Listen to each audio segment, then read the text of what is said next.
Werner Grunwald. Son nom ne vous dit certainement rien, peut-être parce qu'il n'a pas fait la une de nos journaux. Ou tout simplement parce que son histoire, comme d'autres faits d'enfer, dénonce une fois de trop une persécution contre les chrétiens. Pris pour cible par les talibans en Afghanistan, ce travailleur humanitaire âgé de 46 ans ainsi que ses deux enfants, Jean-Pierre et Rod, âgés respectivement de 17 et 15 ans, se sont fait lâchement assassiner. 6 otages ont été secourus après l'attaque et un travailleur afghan a été tué.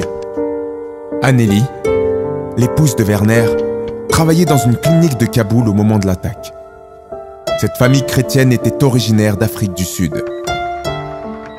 Les talibans pensaient que Werner était un missionnaire qui tentait de convertir les musulmans au christianisme. Mais ce n'était pas le cas. Il travaillait à relever le pays, déplore sa belle-sœur.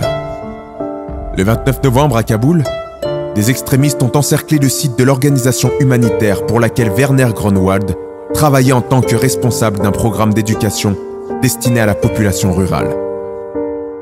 Les assaillants ont pris le personnel en otage et mis le feu au bâtiment où logeaient Werner et sa famille. L'église réformée hollandaise, Moreletta Park à Pretoria, où Werner avait été pasteur en 1997, s'est exprimée ainsi. Ce n'est pas seulement une perte énorme pour leurs proches, leur famille et pour notre communauté, mais aussi pour le peuple afghan qu'ils servaient avec tant d'amour. Sur Twitter, le porte-parole des talibans, Zabiullah Mujahid, a revendiqué l'attentat. L'Afghanistan fait partie des 5 pays au monde où il est le plus dangereux de vivre pour les chrétiens. Les pressions familiales et sociales subies par les chrétiens d'origine musulmane afin de les faire revenir à l'islam sont horribles.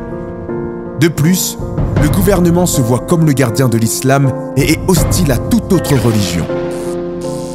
Depuis le retrait des troupes occidentales d'Afghanistan, les membres des ONG sont particulièrement visés par les islamistes qui voient en eux des agents du christianisme. Un kamikaze a tué 2 employés de l'ambassade britannique.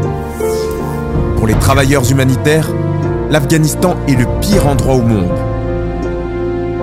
Cela faisait 12 ans que la famille Grunwald vivait en Afghanistan. Dans un de ses derniers messages adressés à ses collaborateurs, 1 mois avant sa mort, Werner parlait du fait qu'il faille calculer le coût pour suivre Jésus.